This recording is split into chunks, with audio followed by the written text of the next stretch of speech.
నమస్తే. ఈరోజు మన స్టూడియోలో ప్రముఖ ఆధ్యాత్మికవేత్త, జ్యోతిష్య వాస్తు పండితులు, లలితాదేవి ఉపాసకులు బ్రహ్మశ్రీ నానాజీ పట్నాయక్ గారు ఉన్నారు. గురుగారితో మాట్లాడేద్దాం. నమస్కారం గురుగారు. శ్రీమాత్రే నమః. గురుగారు, కొంతమందిని మనం చూస్తూ ఉంటాం, ఒక పాయింట్ ఆఫ్ టైంలో బాగానే ఉంటారు, సడన్గా వాళ్ళ లైఫ్లో డౌన్ఫాల్ చూస్తూ ఉంటారు. ఆర్థికంగా, ఆరోగ్యంగా, కుటుంబ పరంగా కంప్లీట్గా డౌన్ అయిపోతూ ఉంటారు. అలాగే 30+ ఏజ్ వచ్చేస్తూ ఉంటుంది, పెళ్లి కావట్లేదనే మానసిక బాధపడుతూ ఉంటారు. సో ఇలాంటి వాళ్ళకి మనకి శ్రావణ మాసం అంటే శ్రావణ శుక్రవారాలు ఉంటాయి, శ్రావణ శనివారాలు ఉంటాయి. ఇన్ని రకాల సమస్యలకి ఈ రోజు విశేషంగా శ్రావణ మాసం వీళ్ళు ఎలా వినియోగించుకుంటే, ఎలాంటి పరిహారాలు చేయడం ద్వారా తిరిగి మళ్ళీ వీళ్ళ వాళ్ళ లైఫ్లో బౌన్స్ బ్యాక్ అయ్యే అవకాశాలు ఉంటాయి అంటారు? అన్ని మాసాల కంటే కూడా శ్రావణ మాసానికి ఒక విశిష్టత ఉంది. మన కర్మని తగ్గించుకునేటువంటి మాసంగా చెప్తూ ఉంటారు శ్రావణ మాసాన్ని. ఎందుకంటే కర్మని తగ్గించుకునే మాసం ఈ మాసానికి ఎందుకు వచ్చింది అంటే, కర్మకారకుడు శని భగవానుడు. ఆయన యొక్క రాశులు మకర కుంభాలు. శ్రవణ నక్షత్రం ఎక్కడ ఉంటుంది? మకర రాశిలో ఉంటుంది. శ్రావణ మాసం ఎలా నిర్ధారిస్తాము? మకర రాశిలో చంద్రుడు ఉండి పౌర్ణమి రోజు వచ్చినటువంటి దాన్ని ఈ మాసంగా నిర్ధారిస్తాం. ఇప్పుడు మీకు ఇక్కడ అమ్మవారు ఎలా ఉద్భవించింది అంటే, క్షీరసాగరం మదనం జరిగినప్పుడు సముద్రం నుంచి ఉద్భవించింది. ఈ సముద్రానికి కానివ్వండి, నీళ్ళకు కానివ్వండి, ముఖ్యంగా క్షీరానికి, పాలకు కానివ్వండి, చంద్రుడు కారకుడు. మరి శ్రవణ నక్షత్రమైనటువంటి అమ్మవారు చంద్రుడికి సంబంధించిన మకర రాశిలో ఎందుకు ఉంది? కష్టాలు అంటాంగా శని అంటే, నువ్వు కష్టపడితేనే లక్ష్మి లభిస్తుందని అర్థం. శ్రమే కష్టే ఫలి అంటాం కదా. అలా అయితే ఇక్కడ అమ్మవారు అనుగ్రహం ఉంటే నీ కష్టానికి ఫలితం ఉంటుంది. అమ్మవారు అనుగ్రహం లేకపోతే నీ కష్టానికి ఫలితం ఉండదు. మీరు ఇందాక అన్నట్టుగా లైఫ్లో చాలా కోల్పోయి, కొన్ని సంవత్సరాలు గడిచిపోయి, ఇంకా నేను జీవితంలో ఇంకా కోలుకుంటానా లేదా అనేటువంటి ఒక భయంలో అంతా చీకటి, దారేటో కనపడదు. ఎగ్జాక్ట్లీ చాలామంది ఉన్నారండి. నేను మీకు ఒక విషయం చెప్తాను. ఈ సందర్భంలో అంతా చీకటైపోయి ఇంకా బంధువర్గం వాళ్ళు కూడా వీడెందుకు పనికిరాడు, వీడితో మనం ఫ్రెండ్షిప్ దూరం అయితే మంచిది. ఎందుకంటే బంధువర్గం ఎలా ఉంటారంటే, నాలుగు డబ్బులు ఉన్నప్పుడు చుట్టూ చేరతారు, లేనప్పుడు వీడు నన్ను అప్పడుగుతాడేమో అని దూరం ఉంచుతారు. అలా అప్పడుగుతాడేమో, వీడికి కనిపెడితే నన్ను ఏమైనా అడుగుతాడేమో, వీడేమో తిరిగి ఇవ్వలేడు. అప్పులు ఇస్తారు, ఎవరికి ఇస్తారు? ఆల్రెడీ ఉన్నవాడికి ఇస్తారు. వీడు మళ్ళీ తిరిగి ఇవ్వలేనప్పుడు ఎందుకు మనకి ఇది అవసరమా, వాడి ద్వారా మనం ఏమి పొందాము అనే భావనకు దూరం పెడుతూ ఉంటారు. అలా దూరం అయిపోయి కూడా మరలా ఒక రేంజ్లోకి వెళ్ళిన వాళ్ళని నేను చూశాను. ఒక రేంజ్లోకి ఎవరు వాళ్ళని అమ్మవారిని పట్టుకునే వాళ్ళు. అసలు వాళ్ళు మళ్ళీ ఈ బంధువర్గం ఎవరు కూడా వాళ్ళని టచ్ కూడా చేయలేరు, కనీసం ఆ రేంజ్కి వెళ్ళిపోయిన వాళ్ళని నేను చూశాను. అయితే ఈ శ్రావణ మాసంలో ఆ స్కోప్ ఎక్కువగా ఉంటుంది మొత్తం మీద. శ్రావణ మాసానికి ఎలాగా అంటే చెప్తా చూడండి, 1 by 1 వద్దాం మనం. ఇప్పుడు మనకి అనారోగ్యం వల్ల కూడా డౌన్ అయిపోతారండి చాలామంది. మంచి కంపెనీ నడుస్తుందండి, కానీ హెల్త్ ఇష్యూ వచ్చేసింది, మొత్తం డౌన్ అయిపోయింది అంటూ ఉంటారు. దానికి కారణం ఏమిటంటే, వాళ్ళ జన్మజాతకంలో సూర్య భగవానుడి యొక్క ప్రభావం తగ్గిపోయింది, 5th లార్డ్ ప్రభావం తగ్గిపోయింది, 6th and 4th లార్డ్స్ యొక్క నెగటివ్ ప్రభావం పెరిగినప్పుడు జరుగుతుంది. అప్పుడు శ్రావణ మాసంలో మీరు సూర్య ఉపాసన కనుక చేయగలిగితే, ఈ సూర్య ఉపాసనలో శ్రావణ మాసంలో మరలా ఇంకొక విషయం ఉందండి. ఏమిటది అంటే, మనకు ఆగస్టు 17వ తేదీ నుంచి సూర్యుడు ఓన్ హౌస్లోకి వెళ్తాడు. ఆ సమయంలో ఒక 1 month కనుక సూర్య ఉపాసన చేయగలిగితే, రాజకీయంగా చితికిపోయిన, సంతానం కోసం ఇబ్బంది పడుతున్నా, లేకపోతే వీరికి పేరు ప్రఖ్యాతలు రావట్లేదని అనుకున్నా, అందులో ముఖ్యంగా మనం ఇందాక చెప్పినట్టుగా ఆరోగ్య సమస్యలు, అనారోగ్యంతో బాధపడుతున్న వారికి ఖచ్చితంగా వీరికి బయటపడతారు. అంటే సూర్య నమస్కారాలు చేసుకోవడం, సూర్యుడికి అర్ఘ్యం వదలడం, ఆదిత్య హృదయం చదవడం, లేదా అమ్మవారి యొక్క నామాలలో ఓం సర్వవ్యాధి ప్రశమని సర్వమృత్యు నివారిణి అగ్రగణ్య అచింత్య రూప కలికల్మషనాశిని నమః అని చేసుకోవడం. ఇక సూర్యుడు తర్వాత వచ్చేది చంద్రుడు. ఆది సోమ కదా.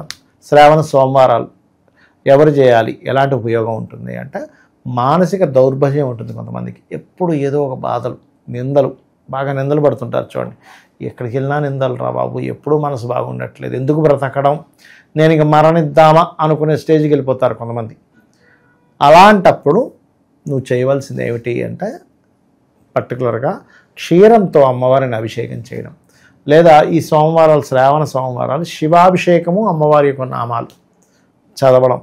గోవులకి చక్కగా బియ్యపిండితో చేసిన పదార్థాలు, లేకపోతే మనకి కీరా అంటారు తెలుసు కదా, కీరా, తెల్ల క్యారెట్స్ లాంటివి ఉంటాయి, ఇటువంటివి తినిపించడం. ఇంకొంతమంది అయితే బెల్లము బియ్యపిండి కలిపి పెడతారు గోవులకి, అలా తినిపించవచ్చు. ఇది మానసిక రుగ్మతల్ని, అదేవిధంగా కొంతమందికి మాతృదోషాలు అంటారు, ఈ శ్రావణ మాసంలో మాతృదోష సంబంధించిన ఇది చేస్తే అంటే సొంత తల్లితోనే పడదండి కొంతమందికి. నేను చాలా జాతకాలు చూసాను. ఓన్ మదర్ పడదు.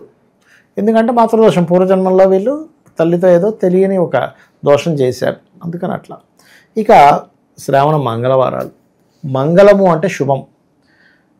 ఎందుకు కలగట్లేదు? కుజదోషం అంటారు. కుజదోషం అంటే అక్కడ ఏదో కుజుడు మిమ్మల్ని ఏదో పగబట్టడం కాదు. ఇక్కడ మీకున్నటువంటి కుజుడు, మీ జన్మజాతకంలో ఉన్న కుజుడు బలహీనంగా ఉన్నాడు. ఇప్పుడు చూడండి, ఏం లేదు, బాడీలో ఐస్ దోషం వచ్చిందంటే ఐస్కి అంటాం. అంటే మీ ఐస్ బాగాలేవు, లేకపోతే మీకు ఏదో బీపీ లెవెల్స్ ఎక్కువైపోయాయి, లేదా షుగర్ లెవెల్స్ ఎక్కువైపోయాయి అంటే దాని మీద డెవలప్ చేసుకోవాలి. ఇప్పుడు మంగళగౌరి వ్రతం కనుక శ్రావణ మాసంలో చేయగలిగితే ఖచ్చితంగా వాళ్ళ కుజుడు ఉన్నటువంటి ఎనర్జీ సరిపోవట్లేదు, వాళ్ళకి మంగళములు జరగట్లేదు కాబట్టి, అంటే మంగళ కార్యాలు జరగట్లేదు, అన్ని అమంగళాలు జరుగుతున్నాయి కాబట్టి కుజుడు పాడైతే అమంగళాలు ఎక్కువ జరుగుతాయి. అంటే గొడవలు అవ్వడం, పోలీస్ స్టేషన్లని, కోర్టులని, లేకపోతే భూములు పోవడం, మంచి భూమిని అమ్మేసుకోవడం, యాక్సిడెంట్స్ అవ్వడం, ఇవన్నీ కుజుడు ఇచ్చే కారకత్వాలు జరుగుతూ ఉంటాయి. అంతేగాని కుజుడిని పలానా స్థానాల్లో పెట్టేసి చంద్రుడి నుంచి రవి నుంచి ఎక్కడ చూసినా కుజదోషం అనడం తప్పు, అది శాస్త్రంలో లేదు. సో మంగళగౌరి వ్రతం చేయడం, గోవులకి శ్రావణ మాసం అంతా కూడా క్యారెట్లు తినిపించడం.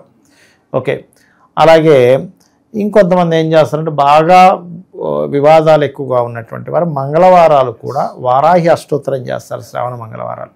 అప్పుడు భూ వివాదాలు ఉంటే తగ్గుతాయి. అది. ఇక శ్రావణ మాసంలో బుధవారాలు ఎవరు చేయరు పెద్దగా, కాకపోతే విష్ణు సహస్రనామాలు చదువుతారు, కొంచెం అంటే మిస్కమ్యూనికేషన్స్ ఏమైనా ఉంటే పోవడానికి.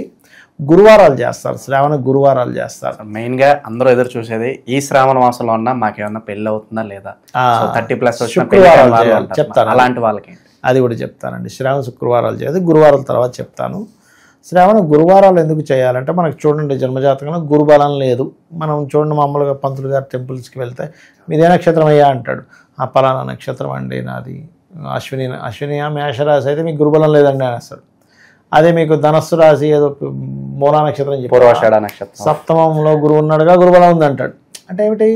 గురుబలం ఉంటే మనకి ఎన్ని ఆటంకాలు వచ్చినా కూడా సకాలంలో అలా అన్నీ జరిగిపోతుంటాయి. ఏదో భగవంతుడు నడిపించే లక్ రా వాడికి ఏంటో అర్థం కావట్లేదు అంటాం. అంటే లక్ ఈజ్ గురువు ఇస్తాడు. సో నీకు జన్మజాతకంలో గురుబలం లేదు, గోచారంలో కూడా లేదు, అప్పుడు ఏం చేయాలి? శ్రావణ గురువారాలు గో సేవ చేయడం. గోమాత గుహజన్మభో అని ఒక నామం ఉంటుంది లలిత శాస్త్రంలో. అంటే గోమాత రూపంలో కూడా అమ్మవారే, అంటే డైరెక్ట్గా అమ్మవారికి ఇంకో రూపంలో ఉన్న అమ్మవారిని వెళ్ళి తినిపిస్తున్నాం. అరటికాయలు తినిపించడం, పసుపు గంధముతో ముఖ్యంగా అభిషేకాలు చేయడం గురువారాలు. మీకు దగ్గరలో ఏదైనా శివాలయం ఉన్నా, దక్షిణామూర్తి ఆలయం ఉన్నా అక్కడ పసుపు గంధాలు ఇచ్చి అభిషేకాలకు వాడుకునేలా చేయడం. ఇవి కనుక చేయగలిగితే దత్తాత్రేయ పారాయణాలు శ్రావణ మాసంలో శ్రావణ గురువారాలు చేస్తే కనుక అద్భుతమైన ఫలితాలు వస్తాయి. ఇక మీరు ఇందాక అడిగినట్టుగా వివాహం దగ్గరికి వద్దాం. ఎందుకు జరగదు అసలు వివాహము అంటే, ఒక్కటి మనం జరగట్లేదు అని బాధపడడం కంటే కూడా ఎందుకు జరగట్లేదు అనే దానిలోకి వెళ్ళాలి. మనం వెళ్తే అప్పుడు పూర్వజన్మ రీడింగ్లోకి వెళ్తే ఏం తెలుస్తుందంటే, జాతక చక్రంలో పూర్వజన్మల్లో మంచి భార్య వచ్చినా హింస పెట్టాడు, లేదా మంచి భర్త వచ్చినా హింస పెట్టింది. అంటే నేను ఏ మొహమాటం లేకుండా చెప్తున్నానండి, ఎందుకంటే శాస్త్రం ఇది, మన శాస్త్రాల్లో ఉన్నవి, గరుడ పురాణం వీటిలో ఉన్న విషయాలు ఇవన్నీ. నేనేదో కావాలని కల్పించే ఎవరినో సంతోషపరచడానికి కూడా మనం చెప్పవసరం లేదు, అవసరం లేదు. ఎందుకు? నిజం తెలుసుకుంటే నా ఉద్దేశం ఏంటంటే సంతోషపెట్టడం కావాలా, నిజం తెలుసుకొని వాళ్ళ జీవితం మార్చుకోవడం కావాలా. నిజం తెలుసుకున్నాడు, ఓకే, నేను ఎవరినో ఇబ్బంది పెట్టుంటాను. ఇప్పుడు చిన్న ఎగ్జాంపుల్ నాది నేనే చెప్పుకుంటా. పోనీ నాకు 10 ఏళ్ల క్రితం సయాటికా వచ్చింది, ఇక్కడ కాలు ఇలాగా పట్టేసినట్టు అయిపోయి లేకలేం. పొద్దున్న లేస్తే ఒక 10-15 నిమిషాలు అంత విపరీతమైన నొప్పి ఉంటుంది. నేను అప్పుడు ఒకటే అనుకున్నా, నేను పూర్వజన్మల్లో ఎవరికో కాళ్ళు ఏదో కూర్చుంటాను, ఆ బాధ ఇప్పుడు నేను పడుతున్నా, అయ్యో ఎంత తప్పు చేశాను అనుకున్నా. నేనైనంత మాత్రాన నేనేం గొప్పవాడిని అవ్వాలంటలేదు, నేను ఏదో తప్పు చేసినందుకు ఇబ్బంది పడతా. అది ఎవరికి అదేదో నేను మీకు కర్మ గురించి ఒక వీడియో చెప్తాను నేను మీకు. అయితే అలాగా మంచి భర్త వచ్చాడు, ఇబ్బంది పెట్టింది. ఈ జన్మలో భర్తకి ఇబ్బంది పడుతుంటుంది ఇక్కడ పెళ్ళి అవ్వడానికి.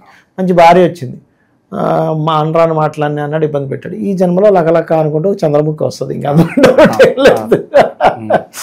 అలా ఏంటంటే మనం ఫస్ట్ అయ్యో తల్లి అంటే అమ్మవారి దగ్గరికి వెళ్ళి పాదాలు పట్టుకుని, అమ్మ నేను తప్పు చేసి ఉంటా పూర్వజన్మలో, ఎక్కడో ఏదో దోషం జరిగి ఉంటుంది, నన్ను క్షమించమ్మా అని పట్టుకొని శుక్రవారాలు వీలైతే శ్రావణ మాసం అంతా కూడా ఓం కామేశబద్ధ మాంగళ్య సూత్ర శోభిత కందరాయ నమః మంత్రం చేస్తూ మీరు గోవులకి తీపి చపాతీలు, అంటే చపాతీకి తేనె పూసి నూనె వేయకుండా కాల్చిన చపాతీలకి 3 చపాతీలకి తేనె చక్కగా పూసి, నిజంగా ఒక పిల్లవాడికి లేకపోతే ఒక తల్లికి తినిపిస్తే ఎంత ముద్దుగా తినిపిస్తాం, అలా తినిపిస్తూ ఆ మంత్రం చదివినట్లయితే ఖచ్చితంగా వివాహ యోగం అనేది ఏర్పడుతుంది. దీంతోపాటు సప్తమ స్థానం ఎలా ఉందో చూసుకోవాలి. ఏ పాపగ్రహాల ద్వారా ఇబ్బంది అయిందో చూసి ఆ దానాలు ఇచ్చుకుంటే సరిపోతుంది. ఇక్కడ ఏంటంటే అందరం అమ్మో ఇంకా అవ్వదేమో, అమ్మవారి యొక్క నామం చదివితే పూర్వజన్మ కర్మ దగ్ధమవుతుందని చెప్తుంది శాస్త్రం. అలాంటప్పుడు నీకు ఎందుకు అవ్వదు, పూర్తి నమ్మకంతో చెయ్యి. అమ్మదయ ఉంటే అన్నీ ఉన్నట్లే. అద్భుతమైన మాట వాడారు, అమ్మదయ ఉంటే అన్నీ ఉన్నట్టే. చక్కటి వాక్యం వాడారు మీరు సమయ సందర్భం బట్టి. సో అది ఇంకోటి ఏంటంటే కేవలం వివాహం ఒకటే కాకుండా శ్రావణ శుక్రవారాలు చేస్తే ధనహీనత పోతుందండి, లక్ష్మీ ప్రాప్తి కలుగుతుంది, ధనం పెరుగుతుంది, వివాహం అవుతుంది. గతంలో కోల్పోయినటువంటి అనేకమైనటువంటి మళ్ళీ పొందుతారు అని చెప్తుంది. అంటే కొంతమంది చూడండి, అయ్యో మాకు బోర్డులంత బంగారం ఉండేదండి, కష్టాల్లో మేము ముత్తూతులు పెట్టేసాం, అలాగే పోయింది, వడ్డీలు కట్టలేదు, అక్కడేమో చూస్తేనేమో అది ఒక 5 లక్షల బంగారం, మేము తీసుకుంది 2 లక్షలు, అది కట్టలేదు, పోయిందని చాలా బాధ ఉంటుంది. ఎంత బాధ ఉంటుందంటే ఆ బాధ వాళ్ళకి అమ్మవారి అనుగ్రహంతో మళ్ళీ తీరిపోతుంది. అది ఇక దాని తర్వాత శనివారాలు ఆఖరిగా తీసుకుంటే శ్రావణ శనివారాలు ఎందుకు చేస్తారంటే ప్రత్యేకంగా కర్మ తొలగడానికి, అంటే పూర్వజన్మలో ఏదో కర్మ చేసాం ఆ కర్మ తొలగడానికి చేస్తారు. రెండవది శ్రావణ శనివారాలు ముఖ్యంగా నూనెని దానంగా ఇవ్వాలి ఆలయాల్లో. నూనెని దానంగా ఇవ్వడం, నువ్వుల నూనె తీసుకెళ్ళి ఆలయాల్లో శుక్రవారం రోజు కొని తెచ్చుకొని, చాలామందికి ఒక చిన్న సందేహం, ఏమైనా శనివారం నూనె కొనకూడదు కదా, దైవకార్యం కోసం కొనవచ్చు, తప్పేం కాదు. ఇప్పుడు నువ్వు శనివారం రోజు పొద్దున్నే లేచేసరికి అన్నం వండలేదు ఇంట్లో, నూనె అయిపోయింది, నువ్వు వండుకోకుండా అలాగే ఉంటావా? కొన్ని సందర్భాల్లో కొనుక్కోవచ్చు, కాకపోతే శుక్రవారం కొనుక్కుంటే మంచిది. కొనుక్కొని శనివారం రోజు తీసుకెళ్ళి దానం ఇచ్చేసేయాలి. అంటే దానం అంటే దేవుడికి ఇచ్చేదాన్ని దానం అనకూడదు, సేవ చేయాలి, ఇచ్చేసేయాలి అక్కడ. అది అలాగే గోవులకి బెల్లం తినిపించడం, వీటి వల్ల ఏమవుతుందంటే శనివారాలు ముఖ్యంగా రోగహరణ, అంటే రోగం హరిస్తుందంటే శనివారాలు, శ్రావణ శనివారాలు చేస్తాయి. ఎందుకంటే మనకి పూర్వజన్మ కృతం పాపం వ్యాధి రూపేణ పీడితం వ్యాధి రూపేణ వర్ధతే అంటూ ఉంటారు. అంటే పూర్వజన్మ కర్మ నిన్ను ఎక్కడ పట్టుకోగలదు అంటే రోగం రూపంలోనే పట్టుకోగలదు, ఇంక వేరే రూపంలో నువ్వు తప్పించుకోగలుగుతావు. అప్పు రూపంలో పట్టుకుంది, ఎవరి దగ్గర ఇంకో అప్పు ఏదో డబ్బులు తీసుకొచ్చేది అమ్మేసి నువ్వు అప్పు కట్టేసి నువ్వు రిలీఫ్ అయిపోతావేమో. శత్రువు రూపంలో ఉంది, అరే బాబు సారీ రా బాబు దండం పెట్టి నువ్వు కాంప్రమైజ్ అవ్వచ్చు, కానీ రోగాన్ని ఎలా తెప్పించుకుంటావు, నీ లోపల ఉంది అది, నువ్వు దాన్ని వదిలి వెళ్ళలేవు నువ్వు. కాబట్టి ఇది చేస్తే శనివారాలు అద్భుతంగా అనారోగ్యం తొలగిపోతుంది. సో మనిషికి ఎన్నో రకాల సమస్యలు, ప్రతి ఒక్క సమస్యకి ఈ శ్రావణ మాసంలో ఎలాంటి పరిహారాలు చేసుకోవాలో అద్భుతంగా వివరించారు. అమ్మవారి యొక్క దయ అందరి మీద ఉండాలని చెప్పి మనస్ఫూర్తిగా కోరుకుందాం గురుగారు. ధన్యవాదాలు. శ్రీమాత్రే నమః.